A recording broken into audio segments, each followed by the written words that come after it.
Muito bem, fã de esportes, começando o nosso linha de passe e pegando carona com atenção que eu vou falar aqui, hein? Com a vitória do Corinthians. O Corinthians venceu finalmente, hein? No Campeonato Brasileiro, foi a fórceps o negócio.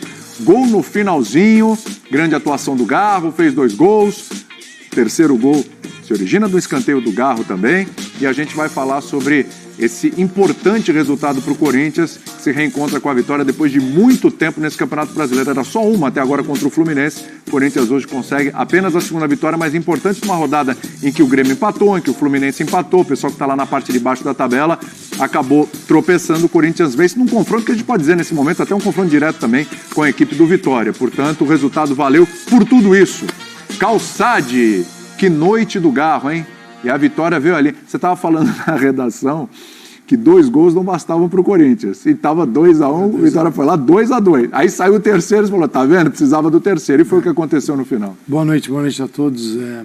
Bom, o Corinthians, hoje, aquele dia, para aproveitar a vitória, sim, e dá para discutir os meios, os caminhos. Só que eles foram muito parecidos a tudo aquilo que o Corinthians fez até agora. Seria também maluco acreditar que, saindo Antônio Oliveira e com mais desfalques ainda na equipe, e um treinador interino que dirigiu o Sub-17, foi para o Sub-20, e aí de repente se vê ali no banco nessa trajetória do Corinthians no Campeonato Brasileiro, em que depois de 6 meses, a gente já entrou em julho, né?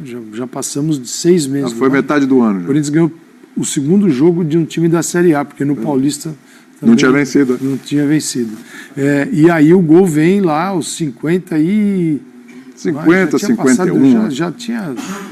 Vamos ver o gol aqui, a gente vai olhar. O gol vem aos 90 mais 5.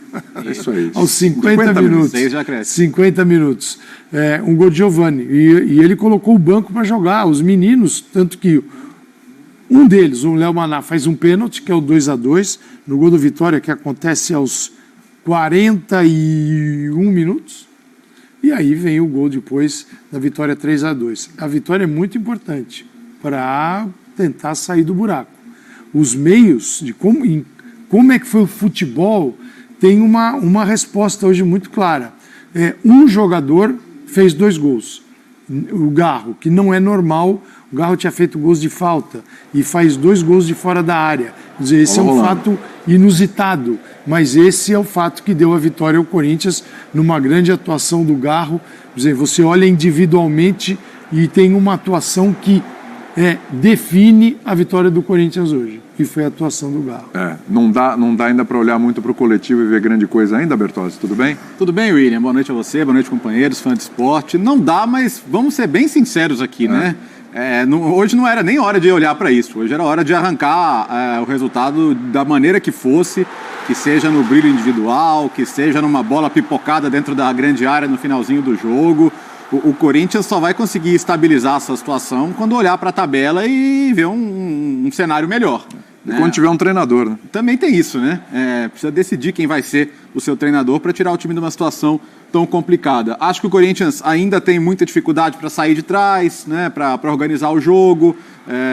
Eu entendo aproximar o Garro da área, porque ele tem essa qualidade para bater de fora. Ele é um jogador que tem essa qualidade como poucos aqui no futebol brasileiro, mas acho que nisso dificulta um pouco pela característica dos jogadores que o Corinthians tem ali de volantes, zagueiros, para ter uma iniciação mais limpa.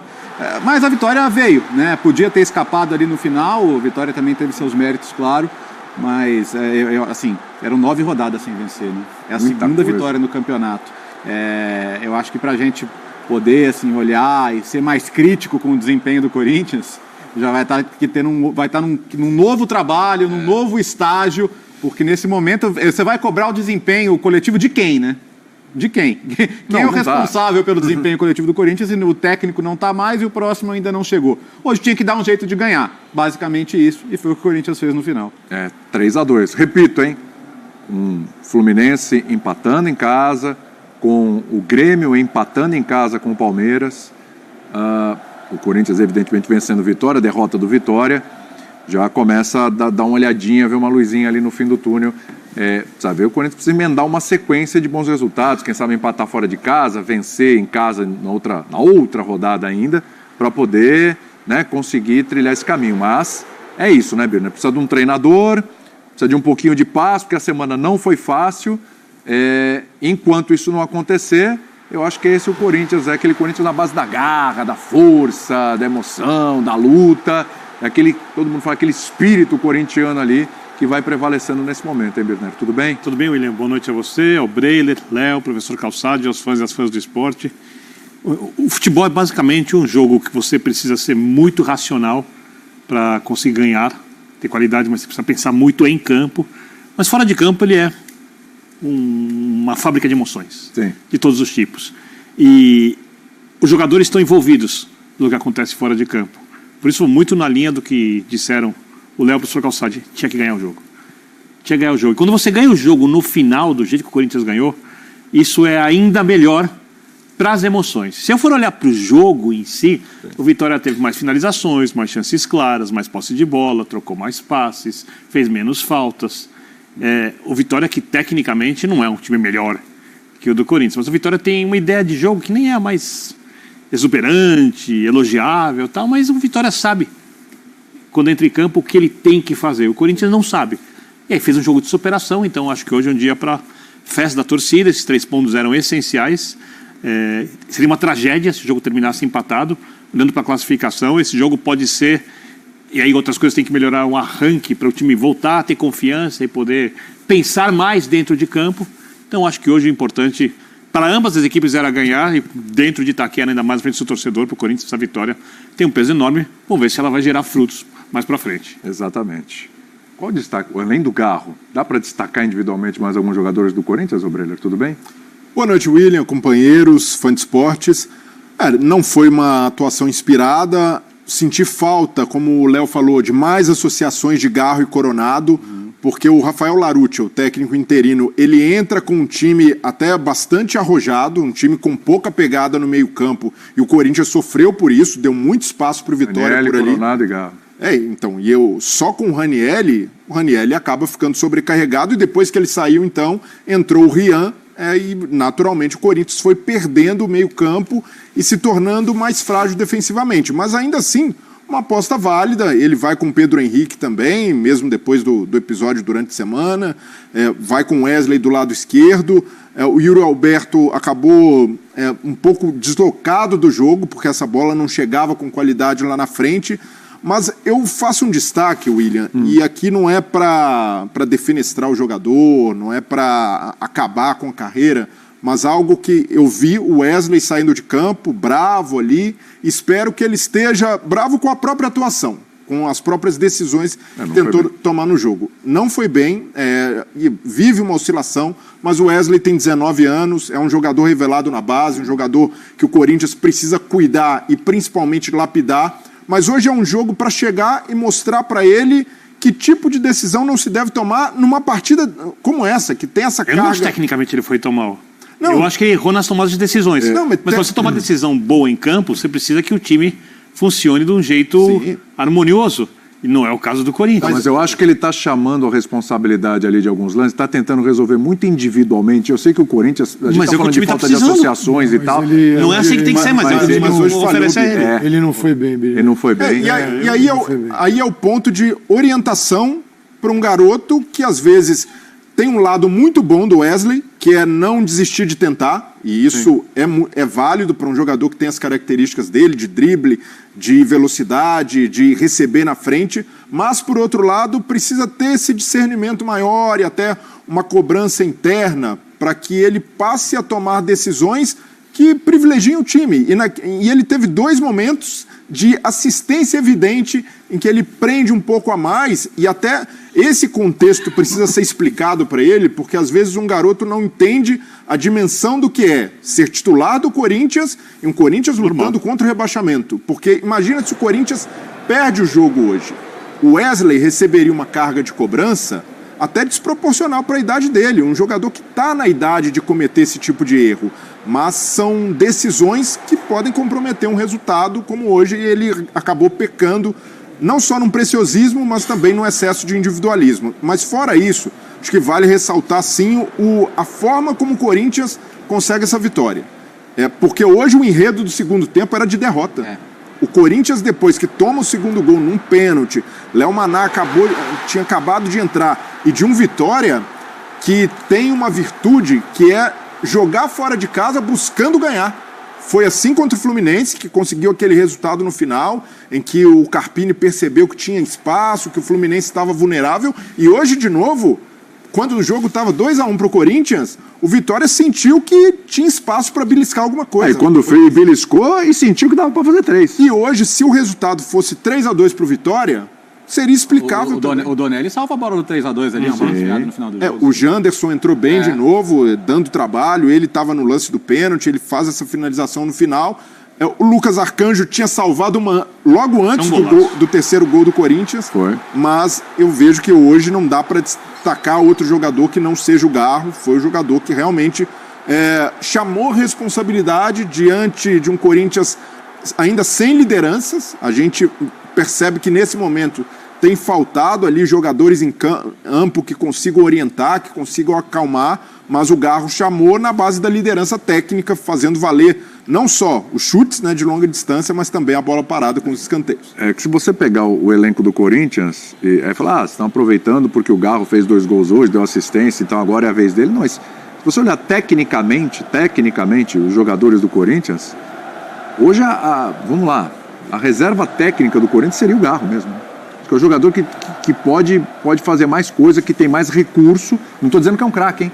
Mas que tem mais recurso para fazer algo diferente nesse time do Corinthians, que é extremamente limitado. Ele, nesse ponto, assim, por se tratar de um jogador de meio de campo, tem que estar mais próximo da área e também organizar a equipe. Exato. Ele tem essa capacidade. Ele foi contratado para isso e ele tem capacidade. Ele estava um pouco distante, como todo time distante do seu melhor. Né? Então, assim, hoje realmente o Garro, não é que a cobrança é para fazer 2 gols por jogo, né? Seria maravilhoso se ele pudesse fazer isso, né? Porque o cara ia resolver um problema da equipe, mas é um conjunto, e o conjunto hoje estava fragilizado. Você tinha como titular um jogador que ontem, todo mundo está assistindo as imagens dele cambaleando à noite. Pedro Henrique. Estava alcoolizado, Pedro Henrique. Hoje ele está em campo. Num time normal, numa situação normal... Não seria nem relacionado. Ele não teria nem ido. Exatamente. Mas a necessidade do Corinthians era outra. Então, o Larutia jogou a responsabilidade no colo dele também, escalando. Não, mas o Breler, o banco do Corinthians. O Corinthians era o Romero, está voltando à Copa América. Rian, Matheus Araújo, Léo Maná, Giovani, eles entraram. Felipe Longo, João Pedro, Bidu, Caetano, Biro, o Kaique Ferrari e o Pedro Raul. Não, nessa situação, uma punição técnica seria uma punição ao time. Não, aqui não tem condição de punir nada, porque o Corinthians ele é refém de uma situação que é muito maior do que ele. Né? Então ele foi para campo, ele tentou sim correr, se doar até para limpar a barra. Mas fica pior. Se ele perder Ranielli, você não tem volante para pôr. Hoje o Ranielli com Garro e o Coronado é um meio de campo que permite ao adversário chegar muito próximo à área. Esse meio campo é proibitivo, né? Porque fica o Ranielli saindo para caçar e os outros dois, eles perdem muita posse, principalmente Coronado, e não retomam a bola.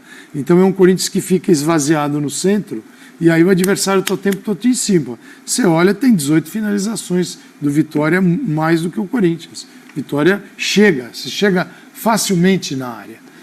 Então esse é um problema, portanto o Corinthians está atrás de jogadores para o meio de campo agora, na janela, e vamos ver se o que vem, se ele vai ter treinador, se não vai ter, o que vai acontecer.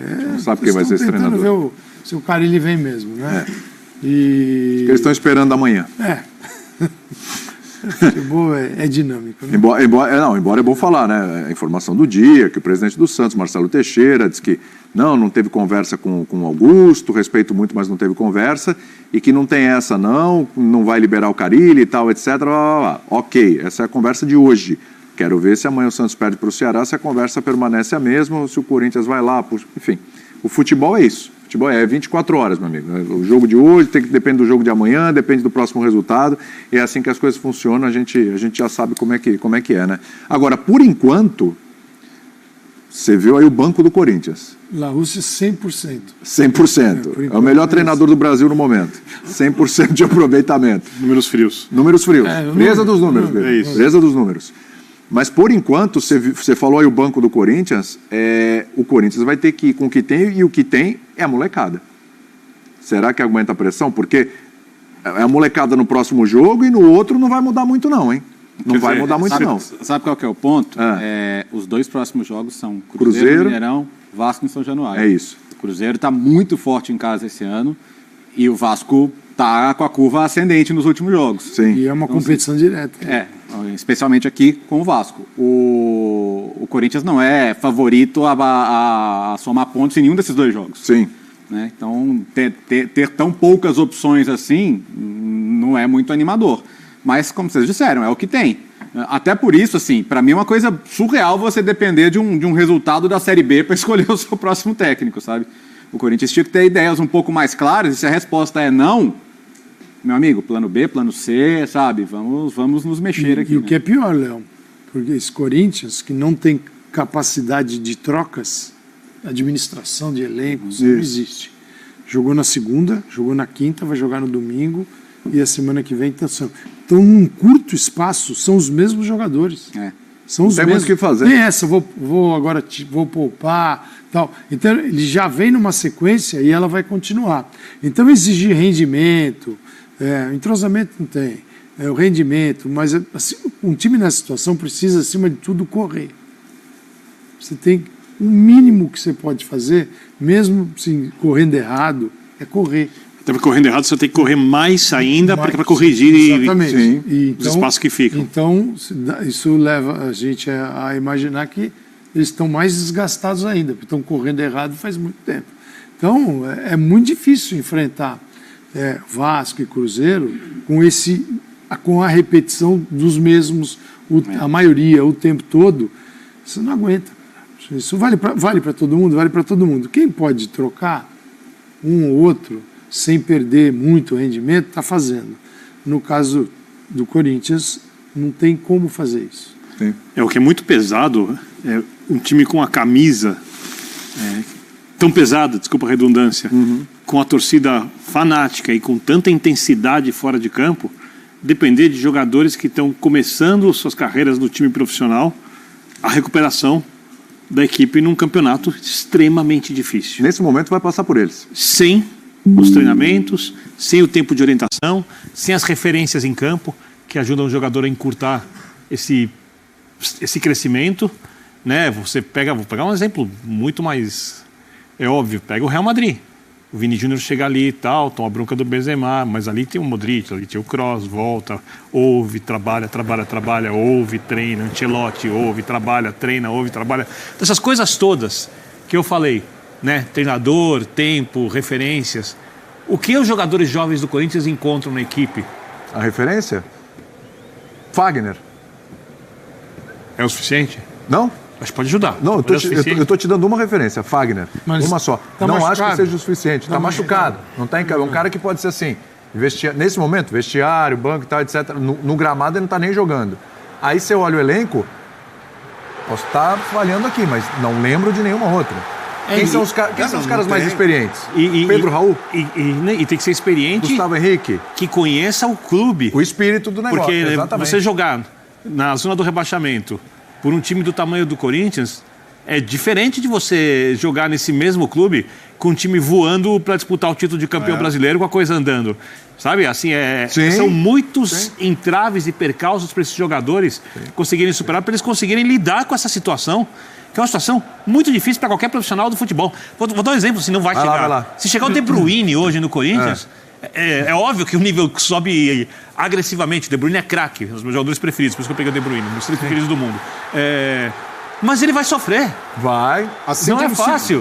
Como se voltar o Tite para o comando, teria dificuldade nessa situação. Porque hoje o que chama atenção é a forma como a diretoria do Corinthians está sempre um passo atrás.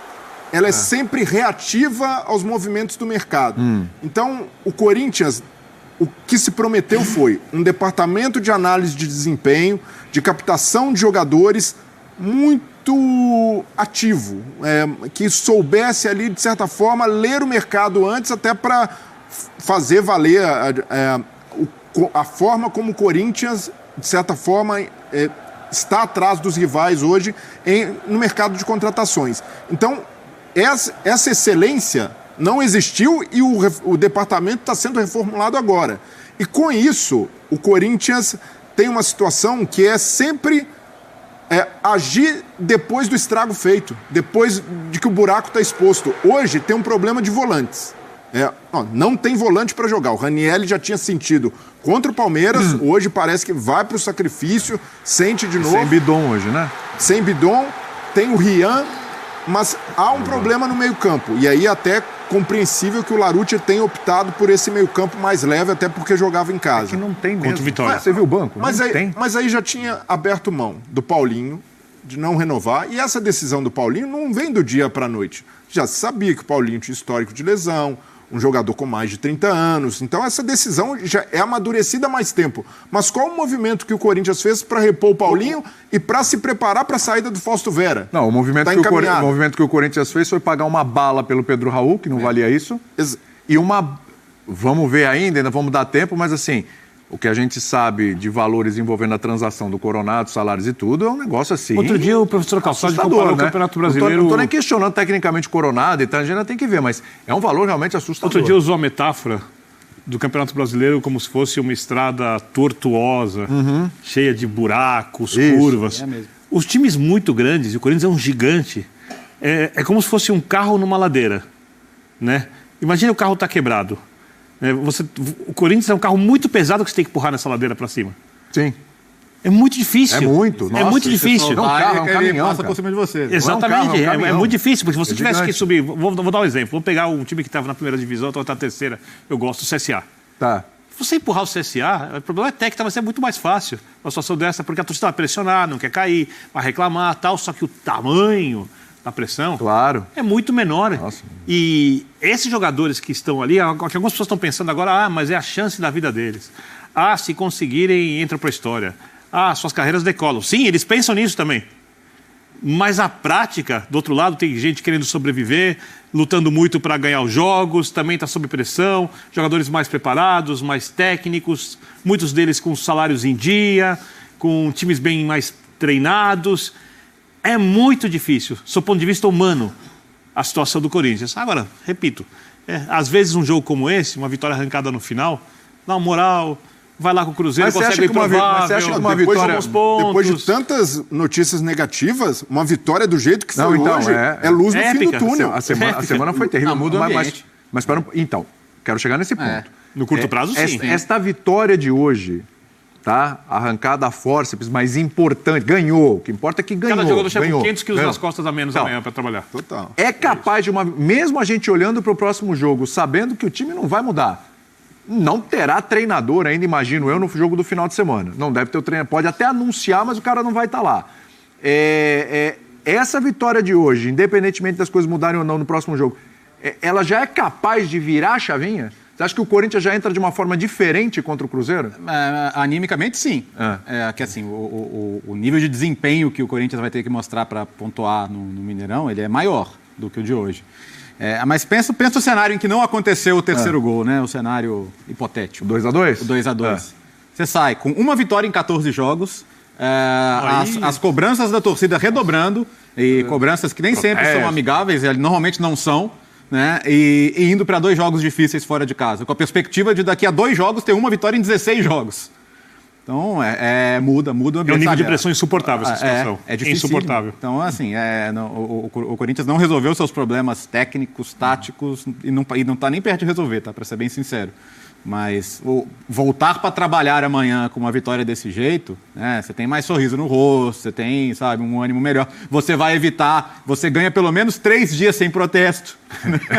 Você pode sair com o seu carro tranquilinho ali, sabe? Você pode cumprimentar o porteiro, sei lá. Você pode fazer coisas que normalmente você fica com medo de fazer quando você está mal. Ô, Léo, e numa semana em que as notícias do extracampo respingaram muito diretamente no trabalho, no vestiário. Claro, porque... tem Gustavo Mosquito, tem Pedro Henrique, tem jogadores. Souza, né? mas até aqui estava muito ali na conta da diretoria, a investigação do caso do patrocínio rompido. Dessa vez foi o vestiário ameaçando até uma ruptura de tensão. Jogadores cobrados,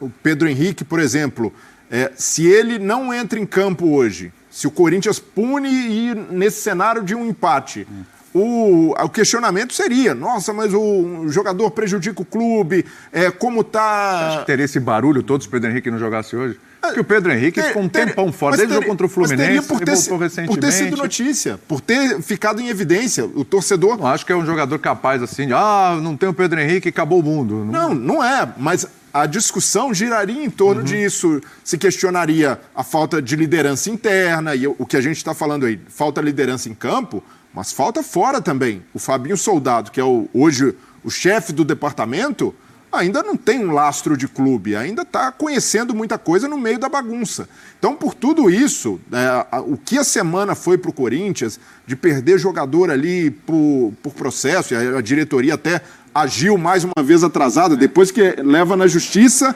opa, tem um problema, vamos tentar solucionar. Mas essa vitória pode ser simbólica para uma reação do Corinthians. Porque daqui e o Corinthians podia ter perdido o jogo. Uma derrota poderia ter entrado numa espiral que não sai mais, que é de negativa, de derrotismo, de jogadores ainda mais questionados. Hoje, mais do que um respiro, e aí acho que o Rafael Larrutia tem um mérito, não dá para dizer que fez nenhuma revolução tática, não tinha tempo para isso, mas o mérito com essa vitória foi de mostrar para o torcedor que existe uma saída, que há uma maneira de retomar um bom ambiente e menos de jogo, de ideias, ou até de acreditar, daqui para frente vai ser o time do Garro, o Garro vai ser o cara que vai levantar esse time, mas muito ali de um ânimo renovado para tentar, de certa forma, aplacar esse monte de notícia negativa que o Corinthians teve nos últimos dias. Tem uma coisa, né, William, é que o corintiano nunca perdoou ao seu time, historicamente, fosse bom ou ruim, que é falta de luta, falta de entrega. Exato. Então, entendeu? Então o Corinthians mostra hoje, que hoje foi da qualidade do Garro, foi. Mas foi sobretudo da luta, né? Foi sobretudo de, cara, é isso, a bola tá pipocando na área. Persistência. Persistência, sabe? Insistência. Então, é importante esse recado também, né? Que não é um time em que falta luta, que falta entrega, as coisas simplesmente não estavam acontecendo por E a torcida é incrível, né? Continua lotando o estádio. Pra ver nada, mas por acreditar. Fazer a parte dela, né? Fez a parte dela.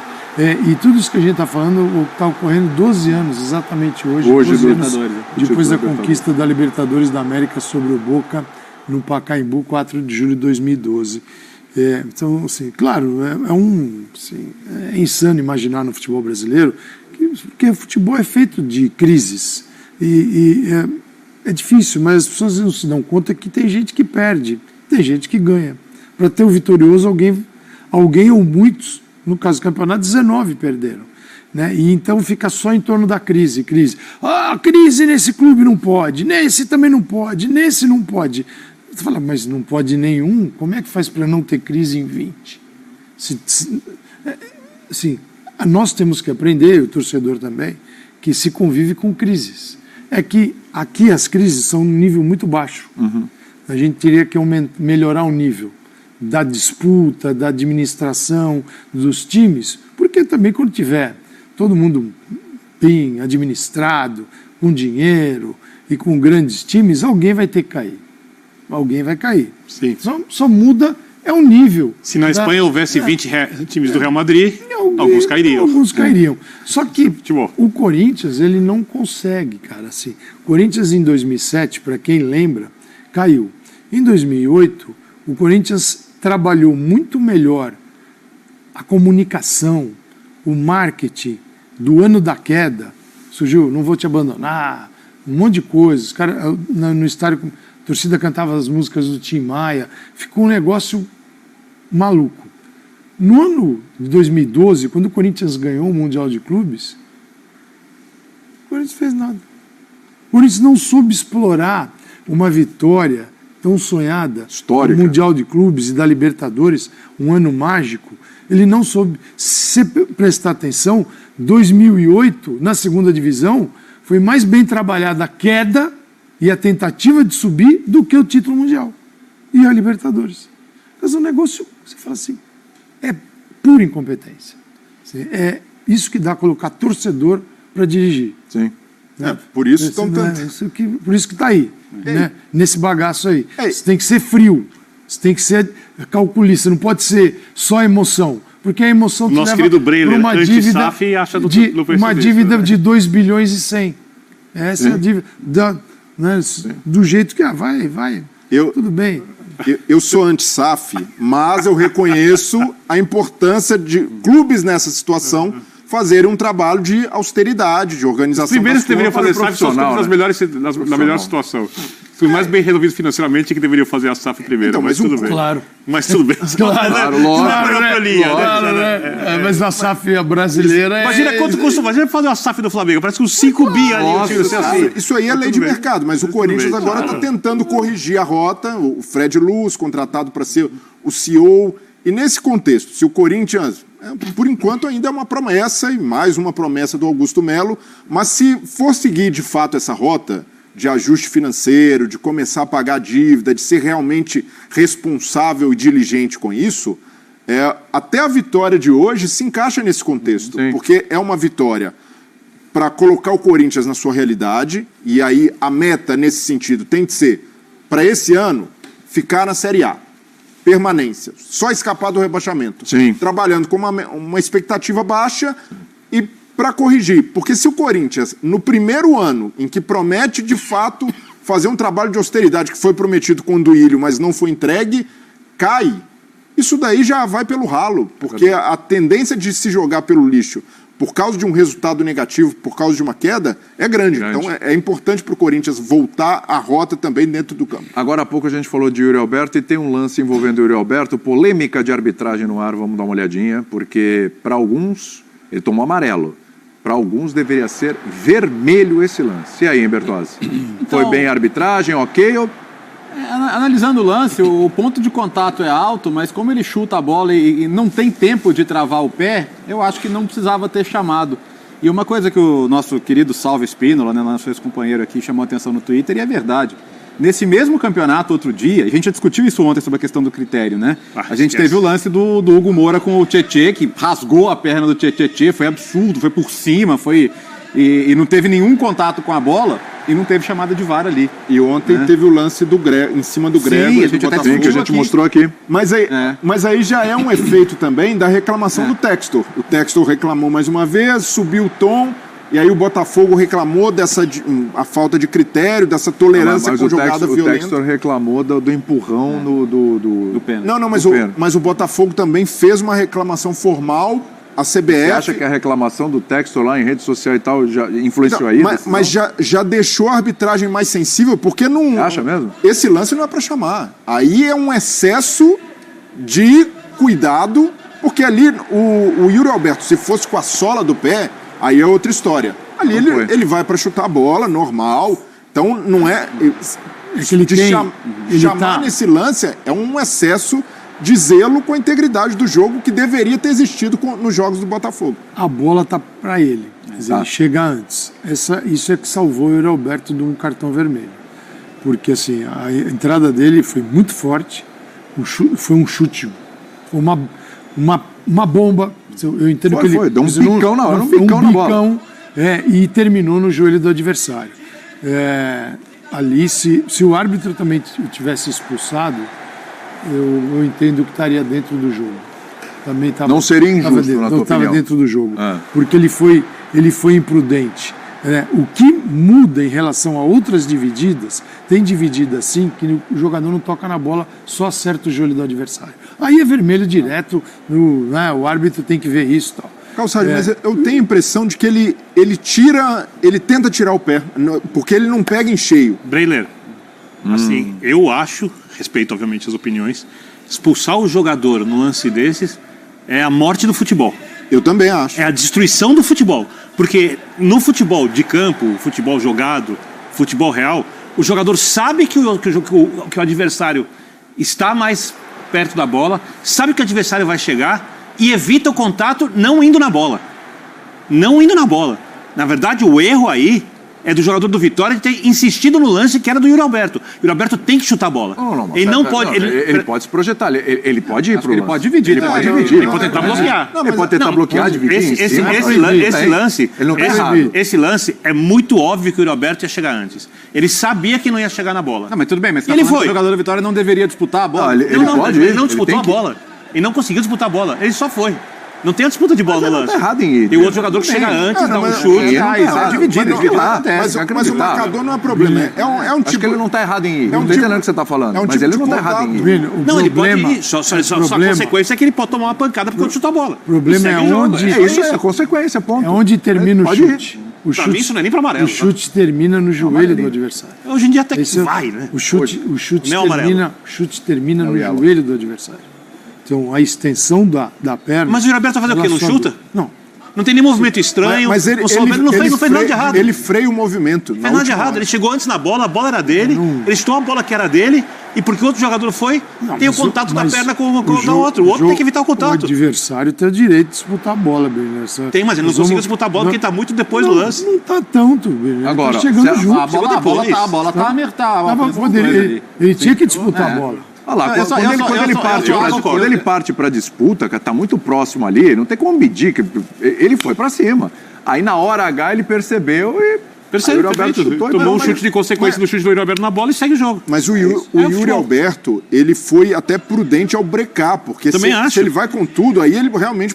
E o jogador do Vitória foi malandro ali, que ele fica caído enquanto dura a análise. Acabou, ele levanta... Pensa no futebol brasileiro, pode gerar uma expulsão, tanto é que a gente está discutindo aqui. E tá tudo certo. Então, para mim, o Yuri Alberto teve o cuidado de, ao sentir que já tinha chutado a bola, dar uma segurada, e isso naturalmente também deve ter interferido na decisão por não expulsar. Você ia falar alguma coisa aí, Bertozzi? Não, para mim é amarelo. É amarelo pela imprudência. Eu acho que assim, a imprudência é o risco de deixar a perna muito alta numa dividida como essa, mas para mim isso não chegaria a ser vermelho. E o árbitro corrigiu o VAR, porque o VAR chama para o possível vermelho. O VAR chama para vermelho. Né? E aí o árbitro, senão não chamaria. Se o VAR entendesse que era para amarelo, ele não chama. Ele chama para um possível vermelho. Aí sim o árbitro decide se aplica ou não, e ele decidiu pelo amarelo. Aí ele pode aplicar o amarelo e ele marcou a falta. Ele não tinha marcado. Ele falou, tira o livre direto e cartão amarelo. Sim. Tem mais um lance que é justamente o pênalti do Vitória, do gol de empate, o 2-2, né? Vamos dar uma olhadinha. Bola na mão do Léo Maná. Ou mão na bola. Vamos lá. Já 41 do segundo tempo. Foi aquele lance ali, ó. Para quem não viu, para quem está chegando agora e não acompanhou, foi no lance ali embaixo. Eu tô tranquilo que o Birner achou pênalti, então...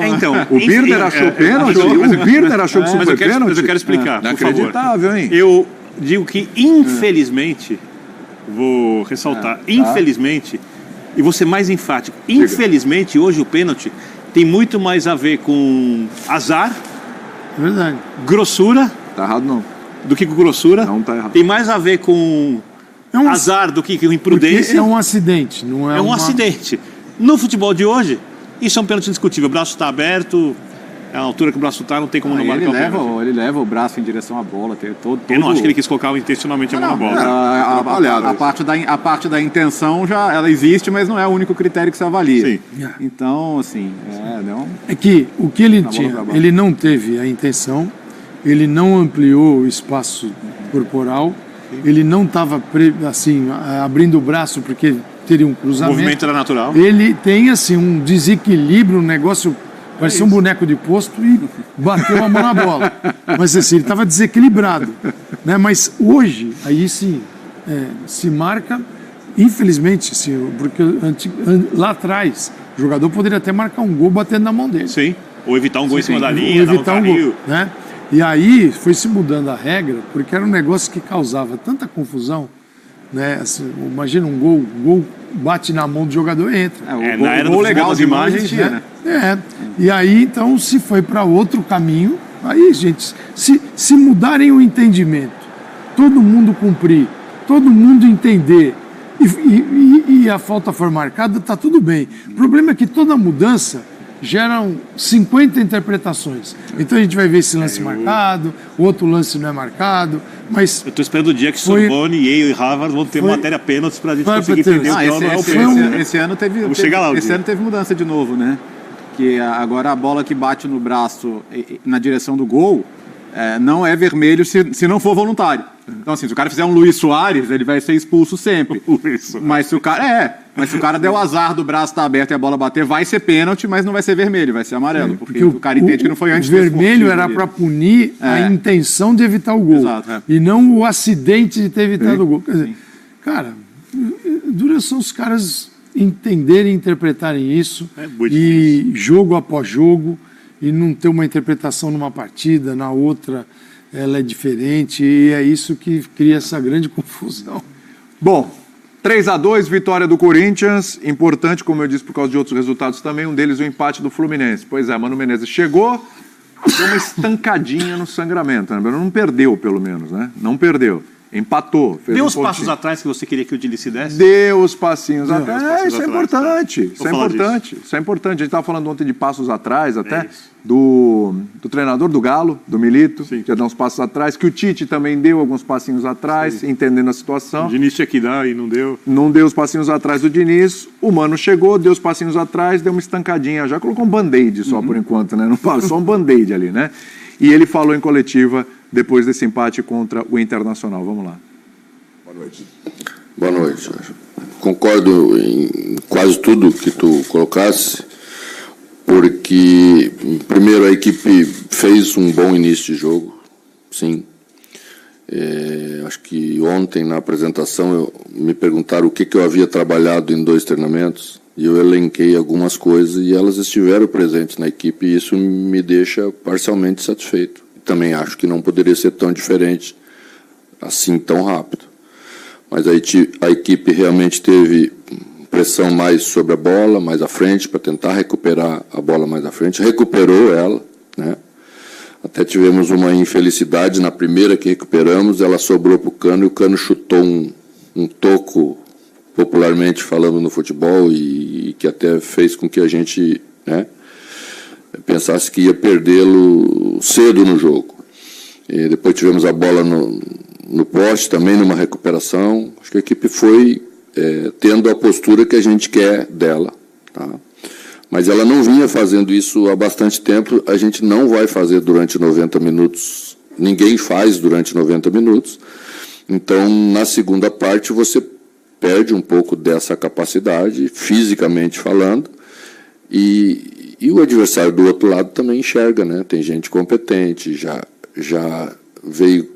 A retomada do segundo tempo foi tão boa quanto o primeiro. A partir da metade, talvez 20 e poucos minutos, é que nós fomos perdendo essa condição, né? Aí entra um pouco de leitura de jogo, entra um pouco de momento de alguns atletas, que aí já entra e às vezes não estão conseguindo responder. Não é fácil entrar num jogo que está em alta rotação como aquele, às vezes você demora um pouquinho. E as outras questões são as leituras de um jogo grande. Assim. Às vezes você tem os seus momentos, depois o adversário tem os momentos dele. Jogos grandes são assim. Acho que a gente melhorou em alguns aspectos, depois no meio-campo sofremos um pouquinho, por exemplo, no gol que tomamos a bola por dentro, é um pouquinho de ansiedade de retomar a bola, e aí você faz errado. O time estava mais acostumado a fazer algumas perseguições, às vezes as perseguições não bem executadas abrem linhas importantes para um time da qualidade do Internacional, então temos que ter um pouquinho mais de paciência, temos que deixar a bola chegar na beirada para aí sim estabelecer um gatilho para pressionar. Você não pressiona de qualquer jeito times de alta qualidade do futebol brasileiro, a gente tem que ir aprendendo isso, mas algumas amostragens foram boas, e eu acho que é daqui para cima. Oi, Mano, um prazer te reencontrar aqui no Rio, não agora para um pit stop, né, para um retorno de trabalho. Obrigado, igualmente. Um pouquinho do que você respondeu, eu queria que você abrangesse mais. Esse time tem um chip, né, criado, e eu acho que vai ser com muito trabalho que você vai ter que trocar esse chip, né? Que era um time que estava muito acostumado com o trabalho anterior.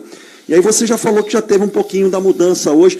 E aí eu queria ver com você duas situações. Você hoje teve o retorno do André, que tomou o terceiro cartão, já não vai poder ir para Fortaleza. Mas eu queria saber como é que vai ser o funcionamento dele, e hoje você colocou ele com o Martinelli juntos ali. E ele era uma mola, era um jogador que fazia o time jogar, principalmente na saída de bola do Fluminense. Eu queria saber como é que vai ficar esse funcionamento. E outra coisa, emocionalmente, eu não estou falando animicamente foi ok, o time brigou até o final, mas eu quero saber emocionalmente como é que você encontrou esse time e hoje também durante o jogo. Bom, eu penso que encontrei o time como provavelmente ele estaria, que era normal que estivesse, senão não estaria aqui. É porque é sinal de que as coisas estariam funcionando bem, né? Quando você vem de uma fase como essa, e já é uma fase que se alonga mais do que a expectativa toda, e a expectativa deles próprios como jogadores individual e como equipe, e como clube, não tenha dúvida que a confiança cai, né? Então, aquilo que falamos hoje, que a retomada da confiança ela não vem por decreto, não adianta você fazer discurso forte, não adianta você ficar levantando voz toda hora, porque isso não funciona. A retomada de confiança vem com pequenas atitudes simples e certas. O time vai ganhando corpo, vai ganhando essa evolução que se continuada, retoma os resultados que há bastante tempo não vem. Queríamos fazer 3 pontos, é óbvio que queríamos fazer 3 pontos, mas temos que fazer pontos. Quando não der para fazer 3, temos que aprender a fazer 1. Jogar aqui nesse lugar da tabela onde a gente está, ponto é ponto. Então temos que entender também isso como maturidade. Acho que a equipe se portou bem, apesar da pressão em relação a isso também. Porque se nos desorganizamos, se tentamos de qualquer maneira contra um adversário dessa qualidade, sofremos o segundo gol e deixamos escapar o ponto que tínhamos, e aí é mais uma derrota. Não é a 7ª maravilha do mundo, não é o que queríamos, mas tem que ter entendimento de que vamos, a partir de estancar derrotas, passar a construir vitórias. André é quase que unanimidade como jogador da função no Brasil, foi usado muitas vezes até um pouco mais atrás pela característica do trabalho que tinha antes, mas eu acho ele um jogador importantíssimo na função que ele estava, e realmente ele dá uma segurança de saída de bola muito maior do que todos os outros jogadores. Perdemos ele realmente para o jogo de Fortaleza, mas a ideia daquilo que fomos fazer para o jogo era pensando exatamente em aproximar a equipe para ter força de retomada no meio-campo, um pouco mais adiante, como fizemos algumas boas vezes, e para competir mais. Começar a igualar a competição do jogo, como esse jogo foi jogado, e para os outros também ter um bom exemplo disso. Mano, boa noite. Caio Borges, Trivela. Eu queria te fazer uma pergunta sobre coisas que você já falou um pouco aqui. Você falou de confiança e nem foi questionado sobre as mudanças no segundo tempo, que você concordou que o time caiu um pouco com elas. Isso já vem acontecendo em alguns jogos, antes mesmo de você chegar. As mudanças fazem o Fluminense cair um pouco até fisicamente. Até que ponto a tua confiança tem atrapalhado os jogadores que entraram hoje? Porque assim que subiu a placa, tanto o Renato quanto o Douglas foram vaiados. Pouco, mas foram vaiados. E eles entraram em campo já sob vaias, assim como o Gabriel foi vaiado também. E os 3 jogadores, embora sejam, claro, opções que você tem no banco, não têm desempenhado bem nos últimos jogos. Você chegou agora, lógico, ainda tem muito tempo para conhecer os jogadores no dia a dia, mas você pensa em também, não só preservando esses atletas, mas trocar algumas peças, principalmente no segundo tempo, já que as que vêm sendo utilizadas não vêm dando retorno? Obrigado. Eu trabalho com execução de funções. O time tem 11 funções e a gente precisa executar bem aquilo que a gente estabelece para a equipe. Eu falo sempre que todas as ideias são boas se nós conseguirmos executar bem. Todas podem ser ruins se a equipe não executar bem. Não vai resolver o problema da equipe a gente vaiar antes do jogador atuar. Você mesmo diz que cria uma pressão e essa pressão é desnecessária para antes do que você fez e não é nem justa. Né? Se não formos bem, merecemos ser vaiado, o torcedor tem todo o direito. Né? Mas eu acho que é bom a gente estar mais unido nessa hora, todo mundo. Acho que o torcedor veio um número bastante grande, só temos que elogiar, mas Renato é um jogador extremamente experiente, já passou por muita coisa, até passamos juntos. Acho que Renato não entrou mal no jogo.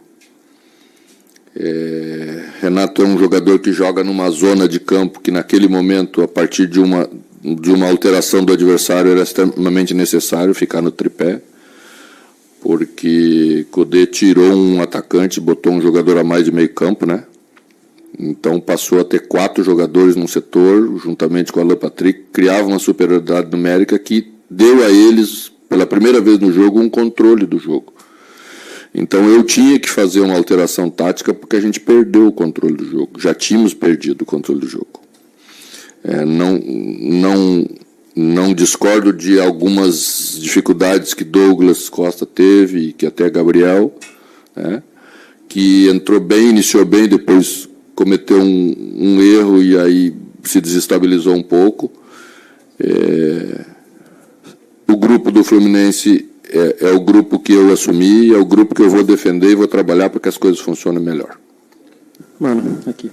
Recebemos já disse que são... Tá aí o Mano Menezes. A gente estava falando se a molecada no Corinthians ali foi uma luz no fim do túnel, se o Garro era uma luz no fim do túnel. Mano Menezes é a luz no fim do túnel do Fluminense? Do jeito que começou hoje, agradou a forma como escalou, a forma como mexeu. Primeira impressão do Mano Menezes aí no comando. Eu acho o seguinte, quando você sai de uma ideia de jogo ultra agressiva e autoral, como a do Fernando Diniz, e vem para o Mano Menezes, que faz um futebol muito mais clássico, vou usar esse termo, e é um bom treinador, um cara que conhece o jogo, a gente vai ter muitos assuntos para falar. Eu vou entrar num deles aqui. É óbvio que ele tinha um encaixe de marcação melhor, e isso vai ter mesmo. Com o tempo, se fisicamente tiver condições, o Renato Augusto vai ganhar a posição do Ganso. Você acredita nisso? Sim. E é curioso, né, Birner? Porque o enredo da saída dele do Corinthians tem muito a ver com o Mano. Né? Muito a ver com o Mano. E eu acho que ele é um jogador que vai fazer as funções que o Mano quer melhor. Eu acho que ele é um jogador muito técnico. Acho que o Ganso tem o passe mais surpreendente. E fez um golaço hoje. Fez um golaço hoje. Agora, acho que o Renato tiver condições, quando você fala da recuperação de um time que está na zona do rebaixamento, o Renato é um jogador muito preparado para isso. O Renato é um jogador muito frio. Mas o Renato do Fluminense? Não sei, por isso que eu falei da condição física. Por isso que eu acho que com o tempo vai tomar condição. Mentalmente muito forte. A gente vai ver o Fluminense mais vezes, talvez até pela característica do técnico, com um jogador mais construtor por um lado e um atacante mais de velocidade por outro. Eu tinha o Martinelli, por exemplo, que seria diferente de usar os dois velocistas que o Diniz gosta de usar dos lados, e o Diniz colocava até o Marquinhos no lateral, que é um atacante do lado de campo, para tornar aquilo mais extremo possível na agressividade, com e sem bola, mas sem a bola não vinha funcionando. Então, eu gostei da entrevista do Mano e acho que ela foi bem realista. Em todos os pontos, quando você olha o que era possível fazer, com 2 sessões de treinamento, aí você olha como o time marcava, como marcou, como o time encarava os jogos, como encarou, né? E as circunstâncias da partida de hoje, como o time lidou, e o time perdeu gols, poderia até vencer, o Inter também podia, mas o Fluminense podia até vencer. Eu acho que foi uma boa estreia, não dá para esperar que o Fluminense voltasse a ser o Fluminense campeão da Libertadores na noite de hoje. Mas tem um detalhe importante, né, Birner? A volta do André melhora muito o meio-campo do Fluminense. Muito. O André 2 meses parado e com dinâmica, jogou os 90 minutos. É outro time com o André em campo, muito mais seguro. É um setor que o Inter exige muito dos adversários. E exigiu, e mesmo com o André, o Inter finalizou mais que o Fluminense. O Inter teve situação para vencer o jogo no segundo tempo. O Inter, para mim, faz um segundo tempo até melhor que o primeiro, mas ainda tem muita coisa para corrigir. O Mano deve ter percebido ali o nível físico de alguns jogadores, porque mais uma vez o Fluminense no segundo tempo baixa, dá aquela riada e naturalmente o Inter, mesmo desfalcado, consegue ficar mais em cima, consegue gostar mais do jogo e as mexidas não funcionam. Cita um reforço do Fluminense no começo da temporada, fora o Marquinhos, que conseguiu dar alguma resposta no ano, que conseguiu Até agregar agora, algo. A gente tem discutido isso aqui. Então, isso chama atenção. E o Mano tem mais uma coisa que é muito importante. O elenco adorava o Diniz. O elenco não vai se revoltar contra o Mano, mas o Mano não pode mexer no time, gerando algumas instabilidades que talvez façam que o elenco não goste de como o time é gerenciado depois. Porque quando um time está na zona do rebaixamento, como aconteceu geralmente o efeito 3, 4, 5 jogos ali, muda o astral e tal. O Fluminense tinha problema de não conseguir resultados, não tinha problema de relação com o técnico, é outra questão. O elenco não é um elenco padrão pela quantidade de veteranos e a situação da mudança de técnico também não é uma situação tão padrão assim. E o Mano tem experiência do futebol o suficiente para ter a leitura de que se ele pensa alguma coisa muito diferente quando fala de formação, ele tem que fazer isso de um jeito sábio. Ele não pode fazer isso simplesmente porque ele acha que vai ser melhor assim, vai ser melhor para a equipe e pronto. Sim. A construção ela é um pouquinho mais lenta. Ao mesmo tempo, né, quando você traz o Mano para a ideia de futebol do Mano, né? Não nenhuma outra. Você não traz o Mano para não mexer radicalmente na estrutura de jogo que tinha o Fluminense. E de cara ele já diz, vai ser mais direto. Então, mas é um choque. E ele traz isso para a coletiva hoje. Você percebe, ele, como ele pensa futebol... A coletiva foi muito boa. Ele devia ver a maneira que o time do Diniz marcava e falar, cara, eu não concebo isso. Né? Quando ele falou, olha... certeza. A maneira... Então, imaginando ele falando com os amigos sobre o jeito. Entendeu? Então, quando ele falou, a gente tem que saber organizar melhor os gatilhos de pressão, né? Quer dizer, não é ficar pressionando o campo inteiro, tem coisas que ele não faz, não vai fazer, não gosta de fazer. Falou das perseguições da entrevista. E não adianta esperar que ele faça. O que ele precisa fazer agora é um time que seja com os jogadores que tem, e pode ser um problema, porque você tem muitos jogadores veteranos, mas são esses que você tem hoje, que consiga se proteger melhor, começar a ganhar jogos, como ele disse, e começar a pontuar seguidamente, porque a situação é drástica, é dramática. Mês que vem tem uma Libertadores e aí? Né? Pois é. Como você encara um confronto nacional com o Grêmio, que também está passando pelos seus apuros? Hoje parecia que ia ganhar do Palmeiras e tomou um empate inacreditável. Então, olha quantas coisas você tem que negociar na sua cabeça para pensar no que é a sequência de temporada.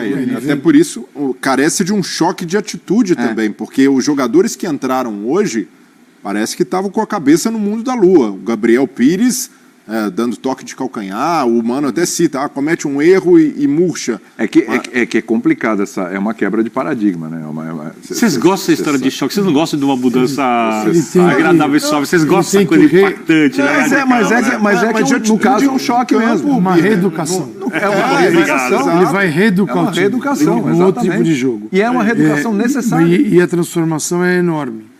Mas ela é mais fácil para voltar àquilo que ele quer do que para pegar um time do Mano e transformar no time do Diniz. Sim. Entendeu? Se fosse o Mano entregando para o Diniz, demora muito mais tempo. O Mano recuperando um jogo que todos jogaram a vida toda, diferente do que jogava o Fluminense Diniz, isso é mais simples de fazer. Não quer dizer que é para ontem, que já está pronto. Tanto que na escalação dele hoje ele já muda o time. Tem o retorno do André, que é algo que fundamental. Conseguiu contar. Para fazer a saída, o André está num posicionamento do André, foi bem próximo aos zagueiros, que é o cara da saída. Ele, Alexander lado esquerdo, Martinelli lado direito, Ganso, Keno e Cano. E o lado direito tinha que ser ocupado. O Ganso passava um pouco por ali, Martinelli. Quando ele mexe no segundo tempo, aí ele tira o Cano, põe o Kennedy, ele vem com o Douglas Costa, ele abre os dois lados. Então o jogo vai ser mais direto, e talvez quando ele fala em marcação, talvez melhore, porque pela idade dos jogadores do Fluminense e pela quantidade de jogos, você também não vai falar em intensidade todo o jogo, subindo, né, e ali pressionando o adversário e tal. Em teoria é maravilhoso, mas a realidade não funciona para time nenhum. Nenhum time consegue jogar 3 jogos numa semana, porque alguns estão jogando em 7 dias 3 partidas. 3 partidas. Tá? E é isso que está acontecendo. Né? E você não consegue, cara. Ainda mais quando você tem 34, 35, 38, 40. Você não é assim, essa moleza. E tem o Thiago também. O Thiago Silva estava jogando muito bem na Inglaterra, vai fazer uma enorme diferença num time que vai favorecê-lo. No time... Mais comando do que com o Diniz. Na versão anterior do Fluminense, o Thiago teria que fazer coberturas, cara, gigantes e ficar exposto. Agora vai ser um Thiago para fazer o melhor dele no quadrado dele. Isso. Que ele pode fazer naquele quadrado. Né? Porque vai ser um time diferente. São ideias. O Diniz está errado? Não, ele ganhou a Libertadores assim. E a seleção brasileira? Faltou tempo para... Precisa de bastante era outra tempo. Realidade, né? Porque é o seguinte, os caras jogam na Europa um outro futebol, aí você vem ao Brasil e você tem que mudar toda a sua relação com o jogo que está na sua cabeça, com tudo que você fez a vida toda, na vida toda. Não é só no seu clube. A gente tem que entender isso. Não é simples. Então é mais fácil o Mano assumir o time do Diniz do que o Diniz assumir o time do Mano. Agora, quanto ao Internacional, é aguardar o retorno dos jogadores que estão na Copa América para ver o que vai acontecer, porque assim, a situação do Inter na tabela, ela não é ruim, obviamente. Aliás, vendo o jogo hoje, está até comentando na redação, né? Meu Deus, menos de, sei lá, há 8 meses a gente assistia um Fluminense Internacional, 2 confrontos que foram dos melhores do ano passado, né? No futebol brasileiro, no futebol sul-americano, 2 grandes confrontos. Flu-Inter e Flu-River, os melhores jogos da Libertadores. Exatamente. E, de repente, o que a gente viu hoje está muito, mas muito distante do que a gente viu naquele mês de outubro, né? Foi outubro do ano passado, um pouco menos de 10 meses. O Internacional é esperar voltar esses jogadores para a gente ver o que esperar realmente desse Internacional. Ou essa é a realidade do Inter no Campeonato Brasileiro, aquele Inter que a gente falou, poxa, vai entrar para brigar pelo título e tal, etc., já ficou para trás. Porque é bom lembrar, hein? Depois da importante vitória do Grenal, 3 jogos, nenhuma vitória. E o Inter que fica empacado na tabela. Exatamente, sai do lugar. Fica patinando ali. Não anda, e quando vence, agora vai, o Kudê conseguiu e regride. É um Inter que tem dificuldade. O Kudê hoje, ele é cirúrgico ao dizer e citar um fato.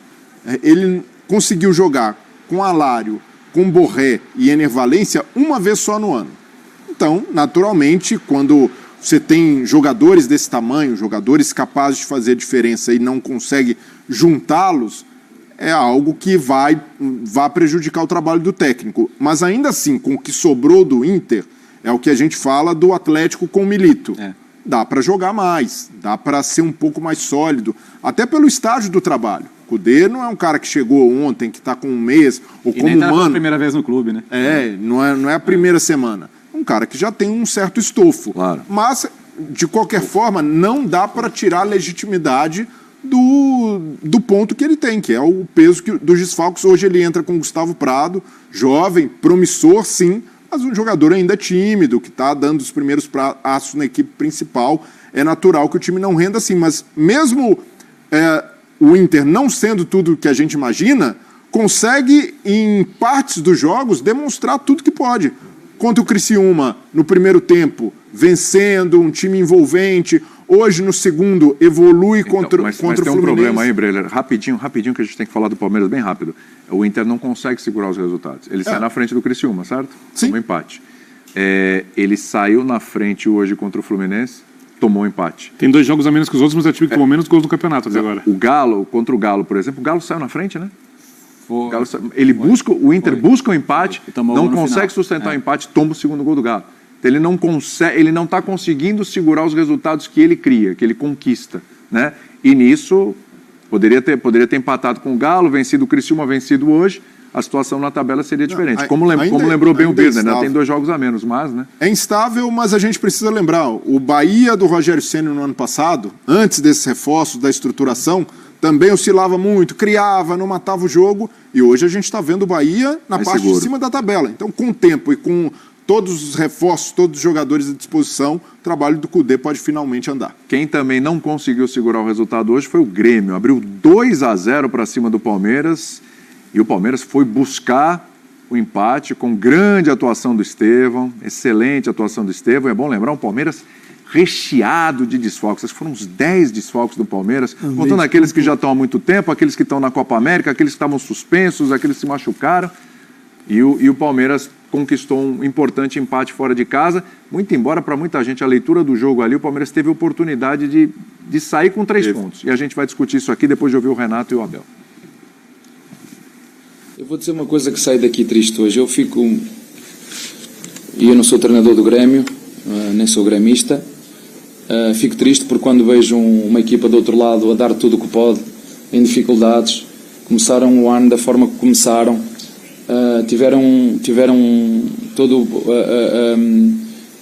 a gente gaúcha teve toda esta dificuldade, esta catástrofe, e fico triste, mesmo triste. Eu sei que não sou torcedor deles, mas fico triste quando vejo, no fim, os torcedores de uma equipa, que dizem que são torcedores de uma equipa, a chamarem este nome. Desculpem, não podem ser torcedores. Os verdadeiros torcedores estão com uma equipa em todos os momentos. Então o que eu posso dizer é que há torcedores só da vitória. Qualquer equipa não precisa só de torcedores da vitória, precisa de torcedores em todos os momentos. E isso foi o que mais me deixou triste hoje no jogo.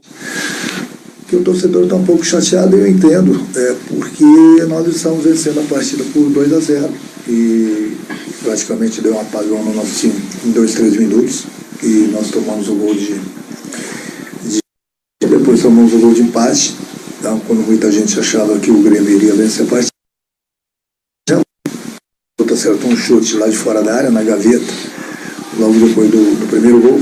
Então o torcedor fica chateado por isso, porque contava com a vitória.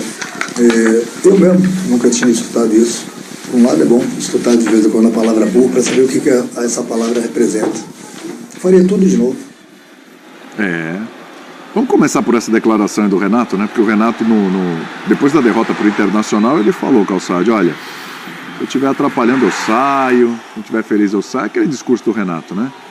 E hoje, chamado de burro, a pressão está aumentando, embora a gente tenha que levar em consideração uma série de fatores envolvendo o Grêmio, o Abel até elencou ali, mas a pressão está aumentando, o Grêmio na zona do rebaixamento. Mas está todo mundo sofrendo, né? A gente trata de crises, tirando o Flamengo, Palmeiras, assim, o resto o Botafogo também, mas assim, a maioria está vivendo a crise, cada uma do seu jeito. Perdeu o Diego Costa, contundido, isso muda o Grêmio. E vai demorar para voltar. O William Santos também altera, faz muita falta.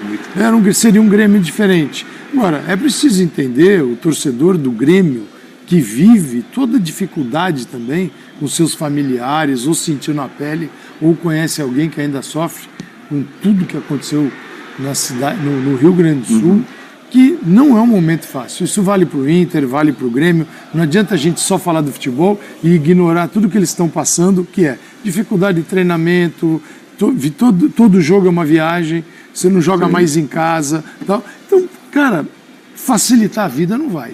E o time não está num grande momento, como a maioria está passando por esse período de Copa América. E mesmo que tivesse os seus titulares, poderia estar vivendo uma dificuldade. Cara, tem horas, cara, isso é natural do futebol. Às vezes eu fico pensando, gente, não dá para falar de futebol, todos têm um problema, a gente sabe toda a fórmula para resolver o problema de todos. Aí, tá bom. E todos bem, Vitor Birner? O que aconteceria? Haveria problemas porque alguns não ganhariam os seus jogos. Então, achariam um problema até onde não existiria. Claro, o torcedor quer que o outro se exploda, né? O meu tem que estar bem, o do outro tudo bem. Cara, mas o Abel fala ali, né? Ele identifica no adversário uma luta muito grande, ele é solidário com a situação, ele entende a dificuldade da equipe, dos torcedores, e fica até chateado com o que acontece com o Renato. E vaias, e chamar o treinador de burro, essas coisas. Se não me engano, a primeira vez que a torcida do Grêmio reage dessa forma com o Renato. O próprio Renato disse isso. Foi a primeira vez? Foi a primeira vez. E porque o Renato tem ali as questões dele, já foi cobrado, mas hoje parece que o torcedor sentiu que o time estava bem em campo e com as mexidas não é um negócio automático. E o Renato acaba tendo a infelicidade que o primeiro gol do Palmeiras sai logo depois das 3 mexidas. Só que o Grêmio se comportava bem em campo e ele poderia ter alterado de forma menos drástica. Ali, sai o Pavon, entra o Nathan Fernandes na dele, ele bota mais um zagueiro, o Nathan, tira o Cristaldo, que era o jogador ali que poderia puxar contra-ataque, o jogador mais criativo. E o Estevão faz esse golaço. Olha o gol do Estevão, um absurdo. Sensacional. Isso aí você não consegue prever. E aí, né? não É o tipo de coisa do futebol você não consegue prever isso. E a jogada do primeiro gol é do Estevão também. O Estevão que começa Foi o cara do jogo, o Estevão. Total. O menino do jogo. Mas ainda assim, acaba ficando pesado pro Renato, porque ele passou a seguinte mensagem pro torcedor. Estou de barriga cheia. 2-0, tá bom, vamos fechar e administrar. E queira ou não, por mais que não seja automático, o cara que está no campo vai chiar, porque entende que a vitória estava na mão e em seguida das mexidas do treinador, o Palmeiras vai lá e empata. Então eu vejo que o Renato poderia ter sido menos prudente nessa administração do resultado, mas por outro lado, e para mim eu cito o Cristaldo, o Pavon saindo, mas a mexida que mais alterou a forma de jogar do time, e para mim que não era justificada, foi o JP Galvão, e o Renato diz, eu queria segurar mais a bola, reter mais a bola. Só que quem tem acompanhado os jogos do Grêmio, e até o próprio JP já reconheceu isso, que ele tá tenso, é um jogador muito cobrado pela torcida. Pega no pé. Então, a bola queima no pé dele. Até porque ele é o cara que substitui o Diego Costa. E o JP, ele não é um centroavante. Ele não tem muita capacidade de jogar de costa, de reter. Então, para mim, foi uma opção infeliz do Renato. E do outro lado tem um moleque que tá num momento mágico. E que personalidade, né? A gente falava do Endrick, porque o Endrick tinha essa coisa de entrar e não sentir o jogo. Ele tem a personalidade, chama a responsabilidade, vai, resolve, quer driblar. Ele quando eu falo que ele não sente, tem gente que não sente o jogo e também não entrega nada porque não entende a dimensão do jogo. Nem sabe que teve. Nem sabe que tem. Eu estou falando no sentido de não sentir o peso do jogo e encarar, ir para cima. E o Estevão tem essa mesma característica, é impressionante. Não é o primeiro gol que ele faz assim, não vai ser o último. Logo a gente vai estar mostrando aqui no Chelsea. Com certeza. E assim, ele sai da direita, vem por dentro, bota na canhota e dá uma pancada de longe e acerta o ângulo. Então, cara, ele é decisivo. Tá num momento especial, muito, que é de arrancada, né? Quando o jogador explode para o time profissional, sai da base e mostra tudo aquilo que falavam dele e um pouquinho mais. E o Grêmio sofreu com ele. Lembra quando o Endrick apareceu e o pessoal falava, espera pra ver o outro?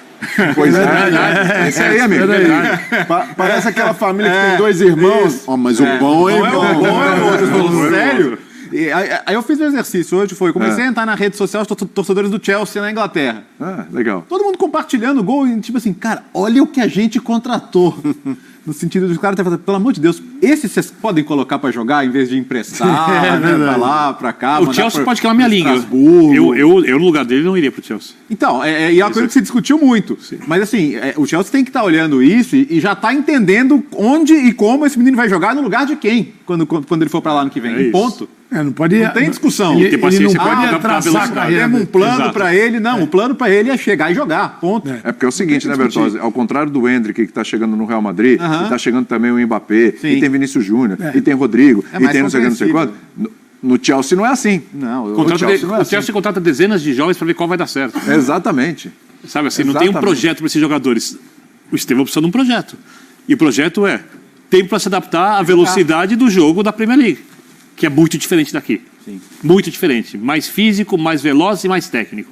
Capacidade ele tem. O Chelsea tem que esperar e ajudá-lo. É isso. Vai ser bom para o clube. E por isso chama atenção também a diferença de tratamento do Abel Ferreira entre Estevão e Endrick. Porque com o Endrick, o Abel segurou muito mais. E até de forma excessiva. Acabou, de certa forma, menosprezando o impacto que ele poderia ter para o time. Mas ainda assim, o Abel enxerga o Estevão como um jogador muito mais pronto que o Endrick nessa fase de transição, nessa fase de subir para o profissional e assumir a titularidade. Porque hoje o Estevão é titular indiscutível do Palmeiras. Mesmo chegando o Felipe Anderson, chegando o Maurício, hoje a gente não enxerga o Dudu voltando, e hoje até foi um bom jogo do Dudu no segundo tempo quando entra, o Estevão não sai do time. E para um técnico com as ideias do Abel, um cara que é bastante conservador nesse aspecto de não queimar um garoto, de não correr riscos, o que o Estevão está vivendo é fora da curva. Nenhum garoto teve tanto prestígio, um garoto da base teve tanto prestígio com o Abel e está justificando isso. Já é o vice-artilheiro do Palmeiras na temporada. E até pelo que aconteceu no Clássico, né, o Estevão dá ali aquela firula, gera confusão, o Abel poderia, olha, vou passar um recado, e parece que isso daí ele não precisa, porque é um jogador que demonstra uma maturidade acima da média para a idade, para 17 anos, e não só o talento. Para mim é a inteligência tática que o Estevão tem também, encanta o Abel. É o jogador da base, nesse tempo todo que o Abel está no Palmeiras, que mais encheu os olhos dele pelo talento e pela capacidade de aliar esse talento à parte tática. Para fechar aqui o nosso linha de passe, vamos com gols, porque o Palmeiras tem 27, o Botafogo tem 27, e quem tem 27 também, em segundo lugar lá? É o Bahia, meu amigo, que venceu o Juventude. Jogo bom de assistir esse Bahia e Juventude hoje, hein? Muito bom. Jogo movimentado, com várias oportunidades dos dois lados. Até um pouco aberto demais. Acho que o Bahia precisa ter uma certa cautela. A parte defensiva do Bahia acho que ainda sofre um pouquinho. Foi assim contra o São Paulo, foi hoje também, mas hoje é um adversário inferior e o Bahia conseguiu vencer. Vamos lá. O Flamengo está jogando bem com o time B, vamos colocar assim, né? Uma mescla, um pouquinho de A com o time B. O Palmeiras tem aquele futebol seguro do Palmeiras, que hoje poderia até ter vencido o jogo contra o Grêmio, né? É o terceiro, o Bahia? O Botafogo ainda é o terceiro, o Bahia é o quarto. Estou falando em termos de futebol nesse apresentado, momento, de desempenho, do que a gente vê de jogo. Quarto.